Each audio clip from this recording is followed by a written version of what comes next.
po ay ika-21 linggo sa karaniwang panahon. Ang mamumuno po sa ating banal na misa ay si Reverend Father Benny Tuason. Magsitayo po ang lahat para sa pangbungad. Sa aking abang dalangin, Diyos ko, ako ay iyong dinggin. Ang pagsamo ko at pagdaing ay mangyaring iyong dinggin. Kaligtasan ay aking hiling.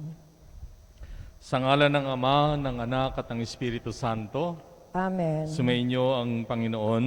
At sumainyo rin. Tampok sa Ebanghelyo natin, ang pagtawag ni Jesus kay Simon bilang Pedro, ang bato. Pinili si Pedro para maging pundasyon ng simbahan. Dalangin nating lumago ang ating pananalig kay Jesus.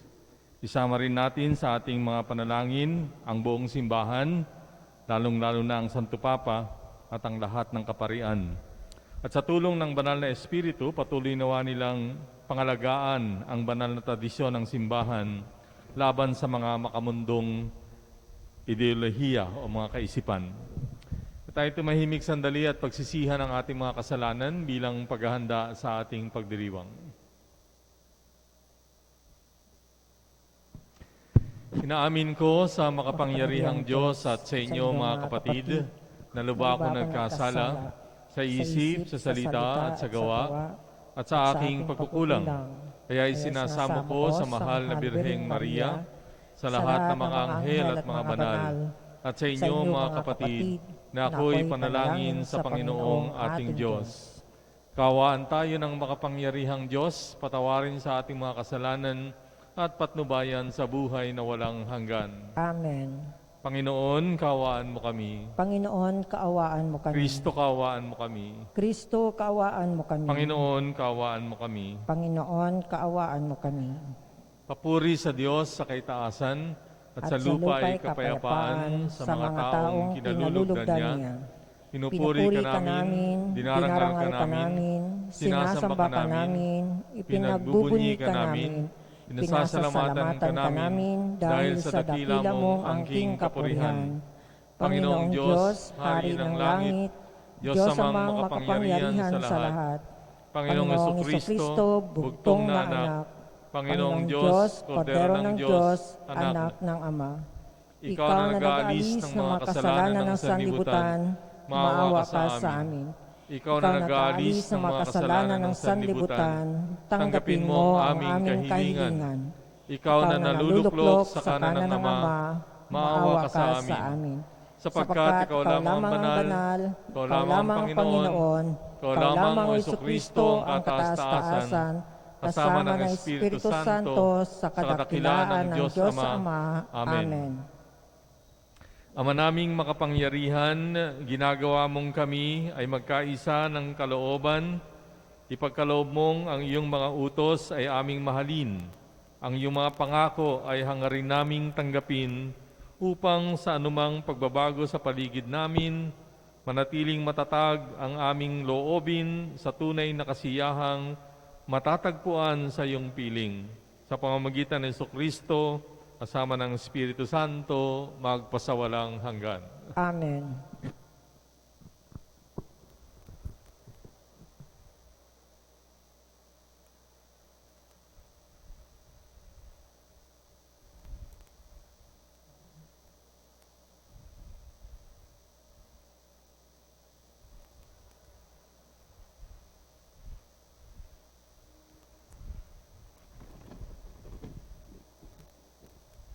Pagbasa mula sa aklat ni Propeta Isaías.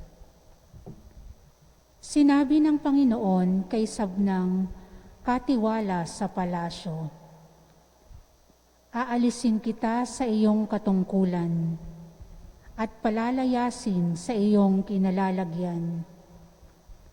Tatawagin ko sa araw na iyon ang aking lingkod, si Eliakim, na anak ni Hilcías.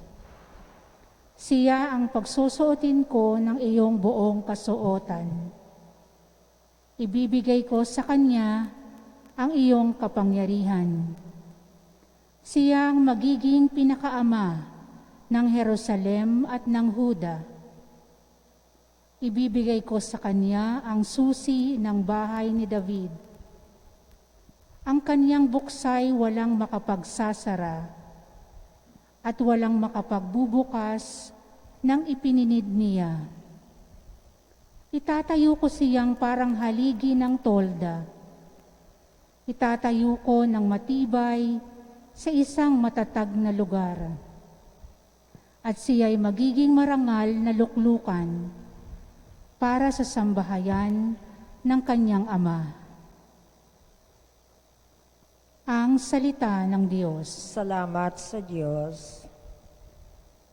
Pag-ibig mo'y di kukupas, gawain mo'y magaganap.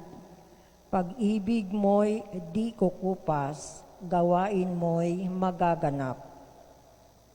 Ako poon, buong pusong aawit ng pasalamat. Sa harap ng mga anghel, pupurihin kitang ganap. Sa harap ng iyong templo, ay yuyuko at gagalang. Pupurihin kita roon, pupurihin ang iyong ngalan. Pag-ibig mo'y di kukupas, gawain mo'y magaganap. Dahilan sa pag-ibig mo at sa iyong katapatan, ika'y tunay na dakila, pati iyong kautusan. Noong ako ay tumawag, tinanggap ko ang tugon mo. Sa lakas mong itinulong, ay lumakas agad ako. Pag-ibig mo'y di kukupas, gawain mo'y magaganap. Dakila man ang poong Diyos, mahal din niya ang mahirap. Kumublimay kita niya, yaong hambog at pasikat. Ang dahilan nito poon, pag-ibig mo'y di kukupas, at ang mga sinimulang gawain mo'y magaganap. Pag-ibig mo'y di kukupas, gawain mo'y magaganap.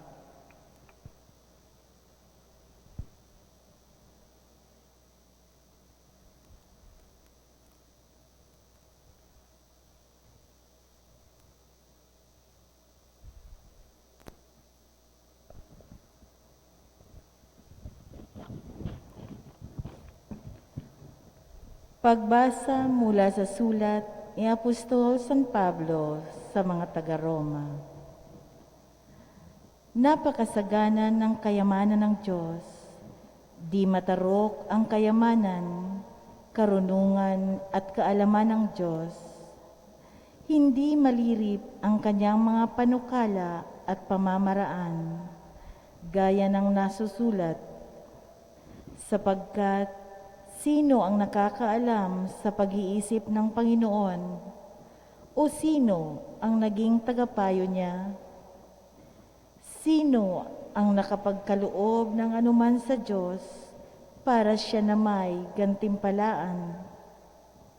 Sapagkat mula sa Kanya at sa pamamagitan niya at sa Kanya ang lahat ng bagay, sa Kanya ang karangalan magpakailanman.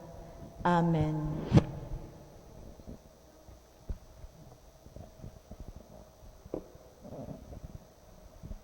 Ang salita ng Diyos. Salamat sa Diyos. Aleluya, aleluya. Ikaw, Pedro, ang saligan ng aking simbahang banal na daig ang kamatayan. Aleluya, aleluya. Sumainyo ang Panginoon. At sumainyo rin. Ang mabuting balita ayon kay San Mateo. Papuri sa iyo, Panginoon. Noong panahong yon, dumating si Jesus sa lupain ng Cesarea ng Pilipos at tinanong niya ang kanyang mga alagad, sino raw ang anak ng tao ayon sa mga tao? At sumagot sila, ang sabi po ng ilan ay si Juan Bautista kayo. Sabi naman ng iba, si Elias kayo. At may nagsasabi pang si Jeremias kayo o isa sa mga propeta. Kayo naman, sino o ano ang sabi ninyo? Sino ako? Tanong niya sa kanila. Sumagot si Simon Pedro, "Kayo po ang Kristo, ang anak ng Diyos na buhay." Sinabi sa kanya ni Jesus, "Mapalad ka, Simon, na anak ni Jonas, sapagkat ang katotohanan ito ay hindi inihayag sa iyo ng sinumang tao, kundi ng aking amang nasa langit. At sinasabi ko naman sa iyo, ikaw, Pedro, at sa ibabaw ng batong ito ay itatayo ko ang aking simbahan, at hindi makapananaig sa kanya kahit ang kapangyarihan ng kamatayan. Ibibigay ko sa iyo ang mga susi ng kaharian ng langit. Ang ipagbawal mo sa lupa ay ipagbabawal sa langit, at ang ipahintulot mo sa lupa ay pahihintulot sa langit." At mahigpit niyang tinagubilinan ang kanyang mga alagad na huwag sabihin kanino man na siya ang Kristo. Mga kapatid, ang mabuting balita ng Panginoon. Pinupuri ka namin, Panginoong Hesukristo. Hanggang sa puntong ito ng paglilingkod ng Panginoong Yesus ay kanyang laging ipinaliliwanag at tinuturo ang tungkol sa kaharian ng Diyos. Yung ating dapat na kahihinatnan. Yung makasama siya sa buhay na walang hanggan. O siya ay makapiling natin ng Ama sa kabila. Dahil yan ang ating pananampalataya. Subalit ngayon, ang Panginoong Yesus ay papasok na sa Jerusalem kung saan siya ay maghihirap at mamamatay. Mahalaga na siya ay nakikilala na kung sino talaga siya. Yun ang dahilan bakit niya tinanong yung kanyang mga apostoles, "Sino ba ako ayon sa mga tao?" At ang sagot, siya'y inihahambing sa mga nagdaang propeta. So hanggang propeta lamang ang kanilang kaalaman. Dahil hindi nila matanggap na si Jesus nga ang Mesiyas. At sa mga nakaraan nating mga pagninilay, alam natin kung bakit, no? Kasi nga siya ay kilala nila yung kanyang pamilya, si Jose at si Maria. Siya ipinanganak sa Bethlehem, nabuhay sa Nazaret. Parang malabo na doon manggaling ang tagapagligtas o ang Mesiyas. No? Pero, ibinunyag kay Pedro o kay Simon, ayon sa ating binasa ngayon, "Ikaw," sabi niya, "ang Kristo, ang anak ng Diyos na buhay. You are the Christ." Yun hong Christ, no? Para lang malinaw, hindi ho yun ang apelyido ni Jesus, ano? Kasi Jesus Christ, akala ng iba apelyido. Ang Christ po ay titulo. Ito po ay, ibig sabihin nito, siya ang hinirang, siya ang pinili, siya ang anointed, o siya nga yung Mesiyas. Yan. Siya ang pinili ng Diyos para maging tagapagligtas. Kaya, ikaw ang Kristo, ikaw ang tagapagligtas, sabi ni Pedro. At yun ang mahalaga, no? Na malaman ng mga apostoles at malaman din nating lahat na naniniwala na tayo na si Jesus ang tagapagligtas. Dahil yun ang magiging dahilan bakit natin siya susundan. Bakit tayo maniniwala sa Kanya? And yet, in spite of that, di ba? Pagdating sa Getsemani, anong ginawa? Siya, iniwan. Kasi they could not accept a Messiah na pinahirapan at mamamatay. But that's the truth. No? Yun ang katotohanan. Kung kaya't laging hinahamon ni Jesus ang mga apostoles tungkol sa kung sino siya talaga. At dumating nga yung panahon, di ba? Tinanong niya pa si Pedro, later, nung siya ay nabuhay na mugali, 3 times, "Pedro, mahal mo ba ako?" Bakit? Kasi nga, ihahabilin ni Jesus ang misyon sa mga apostoles. Ihahabilin niya. No? So, kaya pagkatapos nung, "Peter, do you love me?" "Yes, Lord." Anong sabi? "Feed my lambs." Alagaan mo ang aking mga tupa. Ibig sabihin, lahat ng itinuro ko sa inyo, lahat ng nakita ninyo, lahat ng narinig ninyo, ibabahagi nyo sa kanila. kayo, mga apostoles, ang aking binibigyan ng ganyang misyon. Anong tawag sa kanila? Sila yung simbahan. The Lord instituted the church through Peter. Kaya nga sabi niya dito, no? Sa iyo, Pedro, sa ibabaw ng batong ito, itatayo ko ang aking simbahan. Dahil kayo ang may pananagutan para ipahayag at isabuhay ang turo ng ating Panginoong Jesucristo. At ang simbahang yan ay hindi lang tumutukoy sa mga katulad ng ating ginagawa ngayon na pagtukoy. Hindi lang tumutukoy ang Santo Papa, sa Obispo, sa mga pare.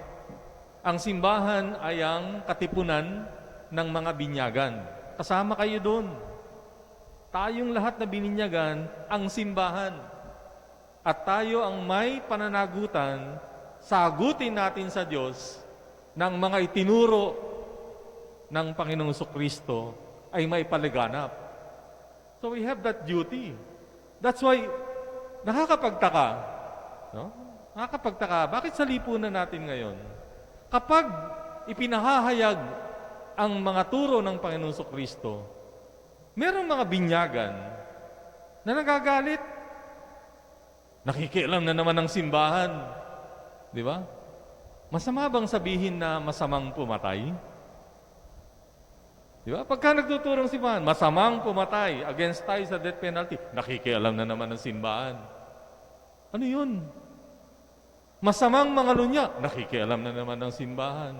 Masamang magnakaw, nakikialam na naman ng simbahan. Ano ba yan? Sa halip na makiisa tayo sa pagpapalaganap ng salita ng Diyos, ano ang ginagawa nating pagkontra? Tapos, sasabihin yung palaging dinadahilan, separation of church and state. Alam nyo, kahit kasi mga abogado at mga tawag niyan, mga opisyal, niloloko tayo eh. No? Kailan lang po, nung isang linggo, kausap namin ng isang huwes ng Korte Suprema. Huwes 2 ito ng Korte Suprema. Sila po ang nagpapaliwanag tungkol sa batas. Tinanong namin siya tungkol dito, ano po ba yung sinasabi ng ating saligang batas tungkol sa separation of church and state? Simple lang po, dalawang bagay ang tatandaan natin. Ang prinsipyong ito ay para sa Estado, addressed to the state. Sinasabihan ang Estado, una, hindi ka magtatatag ng isang relihiyon. Bawal. Hindi pwedeng sabihin ng Presidente, okay, the religion of the Philippines is the Catholic Church. Bawal yon. Walang isang relihiyon na pwedeng itatag sa bansa. Yun po ang unang prinsipyo. Pangalawa, hindi dapat papabor ang Estado sa kahit anong relihiyon. That's the second important thing. The state should not favor any religion. Diba? Nakakalungkot kasi dominant tayo, Katoliko, hindi tayo pinapaboran. Okay lang yun. Kaso may pinapaborang iba eh. Bawal yun. Yun ang violation ng separation of church and state. But, sabi nung huwes, pero kung ang pag-uusapan, Father, ay makapagsasalita ba kayo tungkol sa mga kagawian ng Estado? Pwede. It's in accordance with the Bill of Rights. Karapatan ng bawat isa, kahit kayong mga pare, ang magsalita. Yun ho. Kaya di ba, anong nangyari dun sa isang abogado ng gobyerno? Inakusahan si Bishop Pabilio. Nagsasalita ka na naman. Violation niya ng separation of church and state. Sabi niya dun kay Bishop Pabilio. Anong sagot ni Bishop? Demanda mo ko. Demanda mo ko.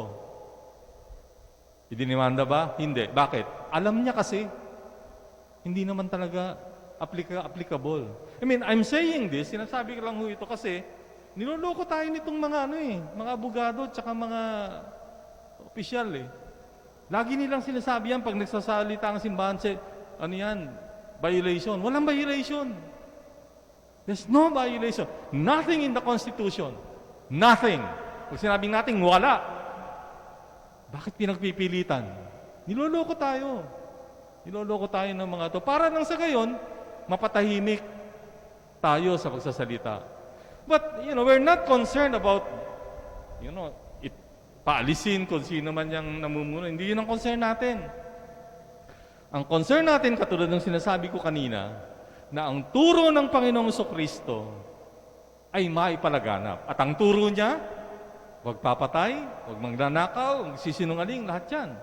And we proclaim that as a church. Bakit tayo babawalan? At ang nakalulungkot, bakit mga kapwa nating Kristiyano ang sumasalungat? At may mga Kristiyano pa na nagpapahayag laban dito. And so, that's the challenge, I think, for us. Para na sa atin ito bilang simbahan. Yaman rin lang na kinikilala natin si Kristo na tagapagligtas. Yaman rin lang na kinikilala natin si Kristo bilang Panginoon. Aba, isundin natin yung utos niya. Sundin natin yung kanyang sinasabi. Sukdulang ito'y maging sanhi ng ating kapahamakan o ng ating kamatayan. And that's what the church is going to do. Nobody and no one can stop us from proclaiming our faith, our belief, what we stand for.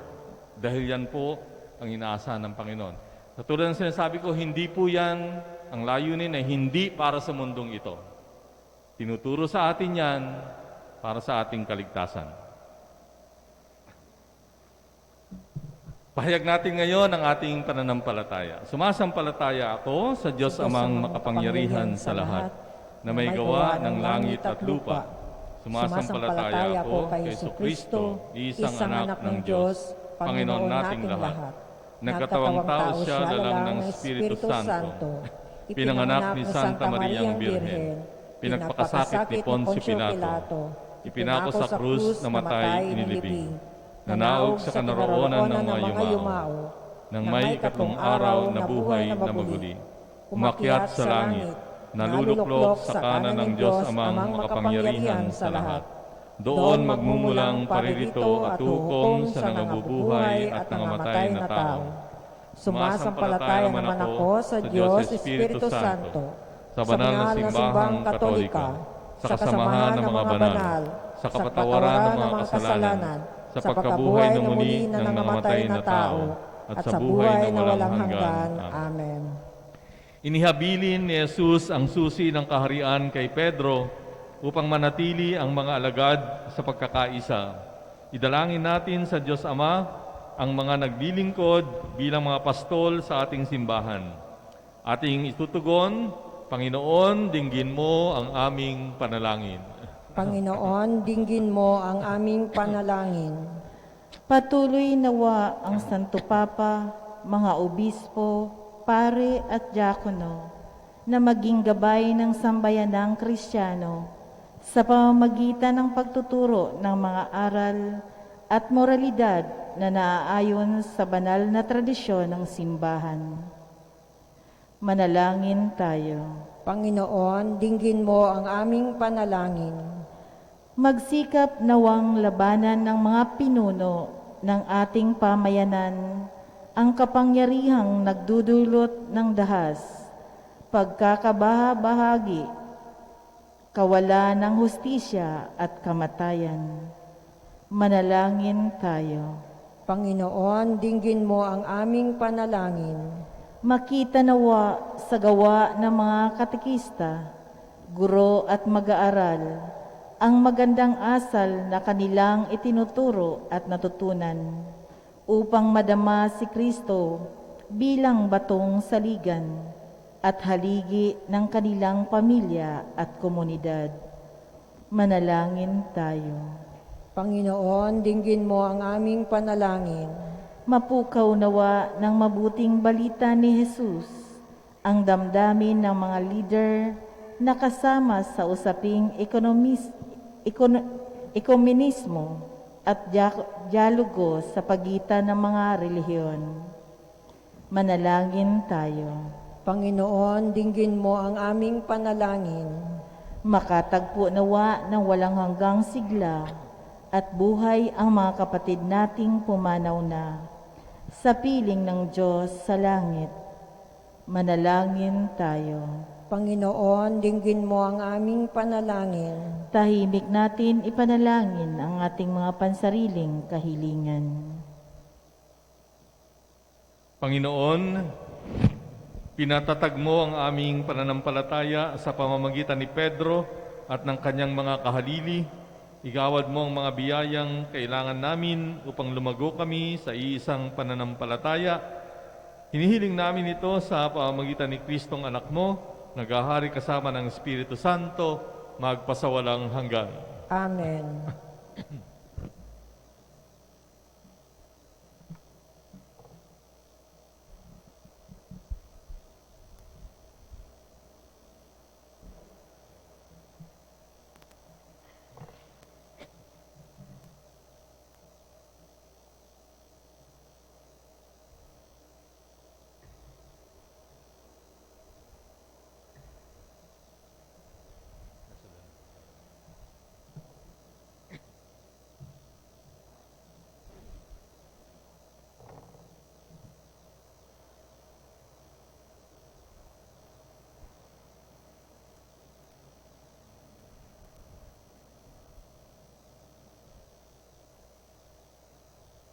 Manalangin kayo mga kapatid upang itong ating paghahain ay kalugdan ng Diyos amang makapangyarihan.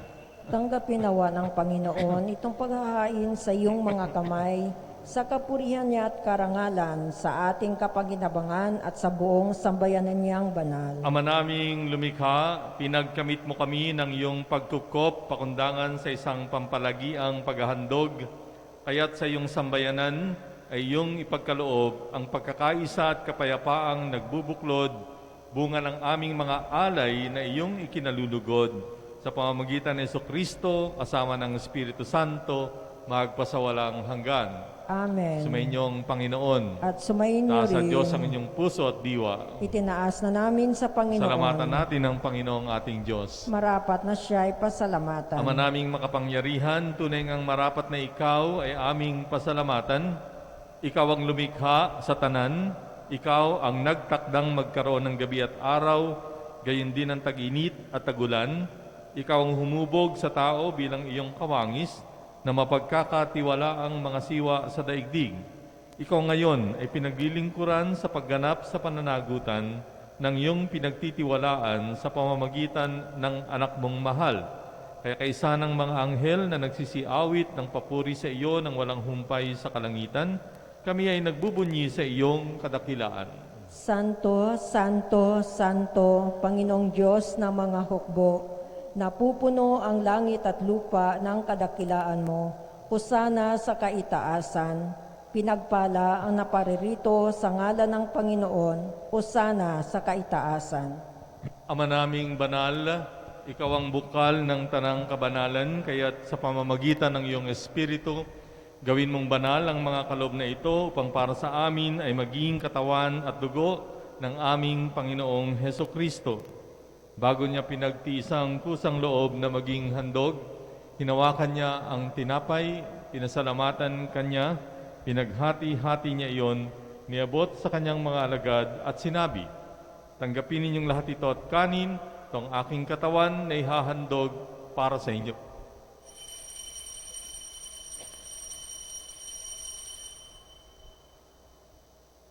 Gayun din naman, nung matapos ang hapunan, hinawakan niya ang kalis, muli kanyang pinasalamatan, niabot ang kalis sa kanyang mga alagad at sinabi, "Tanggapin ninyong lahat ito at inumin, ito ang kalis ng aking dugo, ng bago at walang hanggang tipan.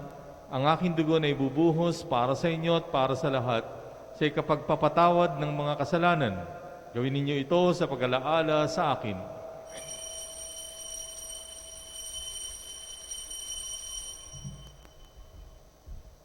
Pagbunyi natin ang misteryo ng pananampalataya. Aming ipinahahayag na namatay ang iyong anak, nabuhay bilang Mesiyas at magbabalik sa wakas para mahayag sa lahat. Ama, ginagawa namin ngayon ang pag-alaala sa pagkamatay at muling pagkabuhay ng iyong anak. Kaya't iniaalay namin sa iyo ang tinapay na nagbibigay buhay at ang kalis na nagkakaloob ng kaligtasan. Kami nagpapasalamat dahil kami ay iyong minarapat na tumayo sa harap mo para maglingkod sa iyo.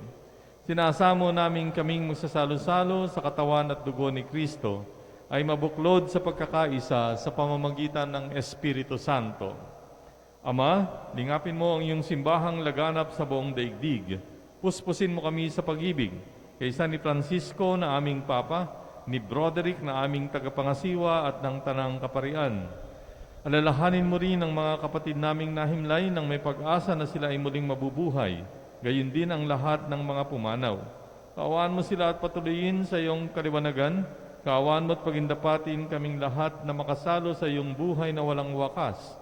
Kaysa ng mahal na Birheng Maria na ina ng Diyos, ni San Jose na kanyang esposo, kaysa ng mga apostol at ang lahat ng mga banal na namuhay dito sa daigdig ng kalugod-lugod sa iyo. May pagdiwang nawa namin ang pagpupuri sa ikararangal mo sa pamamagitan ng iyong anak na aming Panginoong Hesukristo. Sa pamamagitan ni Kristo, kasama niya at sa Kanya, ang lahat ng parangal at papuri ay sa iyo, Diyos amang makapangyarihan, kasama ng Espiritu Santo, magpasawalang hanggan. Amen. Sa tagubilin ng mga nakagagaling na utos at turo ni Jesus na Panginoon natin at Diyos, pahayag natin ang lakas loob. Ama namin, sumasalangit ka, sambahin ang ngalan mo, mapasa amin ang kaharian mo, sundin ang loob mo dito sa lupa para nang sa langit. Bigyan mo kami ngayon ng aming kakanin sa araw-araw. Patawarin mo kami sa aming mga sala, para ng pagpapatawad namin sa nakakasala sa amin.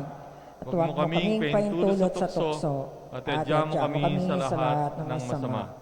Hinihiling namin na kami ay iadya sa lahat ng masama, pagkalooban ng kapayapaan araw-araw, iligtas sa kasalanan, ilayo sa lahat ng kapahamakan samantalang aming pinananabikan ang dakilang araw ng pagpapahayag ng tagapagligtas naming si Jesucristo.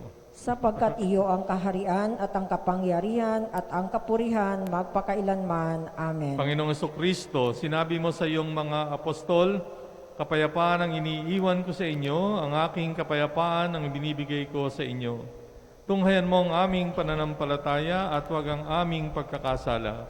Pagkalooban mo kami ng kapayapaan at pagkakaisa ayon sa iyong kalooban, kasama ng Espiritu Santo, magpasawalang hanggan. Amen. Ang kapayapaan ng Panginoon ay sumainyong lahat. At sumayin niyo rin. Bigayan kayo ng kapayapaan sa isa't isa. Peace be.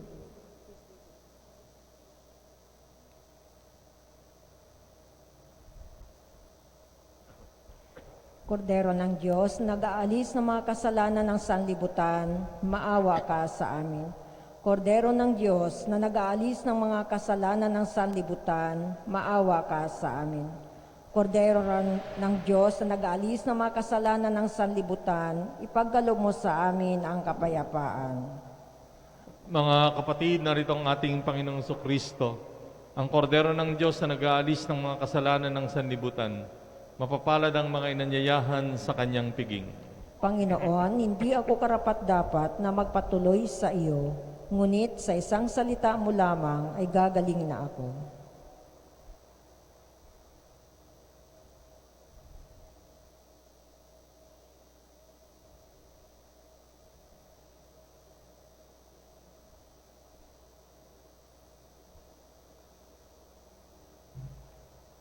Ang halaman ay namunga at may pagkaing nakuha. Ubas na dulot ay sigla, pawang bigay ng Diyos Ama upang tayo ay lumigaya.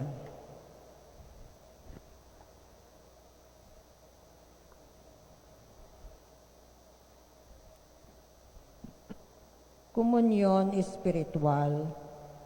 Aking Jesus, nananalig akong ikaw ay nananahan sa pinakabanal na sakramento. Mahal kita ng higit sa lahat ng bagay at nais kong tanggapin ka sa aking kaluluwa. Subalit sa sandaling ito, ikaw ay hindi ko matatanggap sa banal na komunyon. Naway tanggapin kita ng espiritual sa aking pagnanais na ito at pumasok sa aking puso. Niyayakap kita na parang naririto ka sa akin at pinagkakaisa ko ang sarili sa iyo. Huwag hayaang mawalay ako sa iyo. Amen.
Manalangin tayo.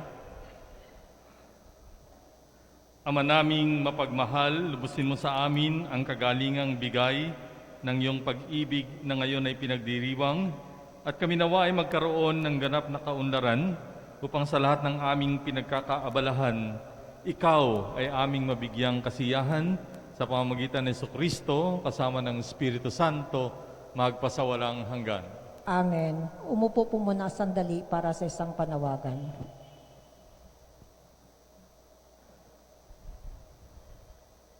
Sabi po sa Korinto, chapter 9, verse 7, ang bawat isa ay dapat magbigay ayon sa sariling pasya, maluwag sa loob at di napipilitan lamang, sapagkat ang ibig ng Diyos ay kusang pagkakaloob. Mga kapatid, lahat tayo ngayon ay dumaranas ng paghihirap at matinding pagsubok dahil sa tangka ng COVID-19. Mahalaga na pangalagaan natin ang kalusugan ng ating katawan upang maitaguyod natin ang buhay. Mahalaga rin na hindi natin mapabayaan ang ating buhay espiritual. Asahan ninyo na hindi magmamaliw ang ating simbahan sa pagsasagawa ng mga gawaing pagliligtas ayon sa utos ng Panginoon. Subalit, dahil sa mga limitasyon sa mga pagtitipon at paggalaw natin na dulot ng mga lockdowns, nahirapan ang marami sa atin sa pagbibigay ng mga alay pasasalamat sa simbahan. Alam naman natin na lubhang mahalaga ang mga alay handog na ito sa pagtataguyod sa ating parokya. Patuloy nating sinusuportahan ang ating mga empleyado, binabayaran ang tubig, kuryente at iba pang utilities, maintenance ng kumbento, mga gamit sa sakramento at marami pang iba. Kaya't hinihikayat muli namin kayo upang ipagpatuloy ang inyong pagbibigay ng mga alay pasasalamat upang makatulong sa gawaing pagliligtas ng simbahan. Mayroon tayong mga offering boxes, GCash at bank accounts, at friendship table na mapaglalagakan ninyo ng inyong mga alay. O magsadya lamang sa opisina upang malaman ang iba pang paraan ng pagbibigay ng alay. Kinalulugdan ng Diyos ang nagbibigay ng may galak. Inaasahan namin ang inyong pagtugon at kabutihang loob. Pagpalain nawa kayo ng poong may kapal. Maraming salamat po. Magsitayo na po ang lahat. Sumainyo ang Panginoon. At sumainyo Palain rin. kayo ng makapangyarihang Diyos Ama, Anak at Espiritu Santo. Amen. Sa ating pagdiriwang, humayo kayo sa kapayapaan ni Kristo. Salamat sa Diyos.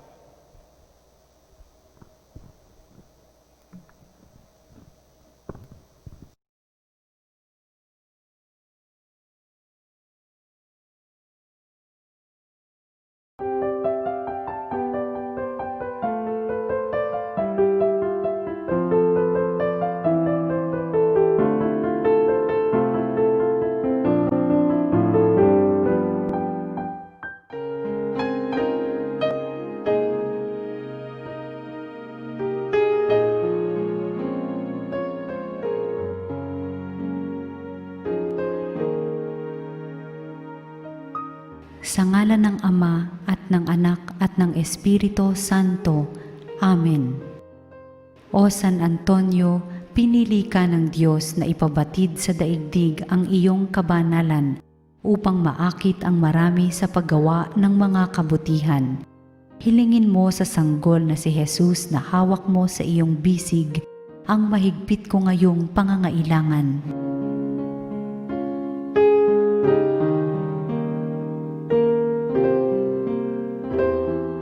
Samahan mo ako sa aking panalangin sapagkat ang dasal ng isang banal na kagaya mo ay dinirinig ng Diyos.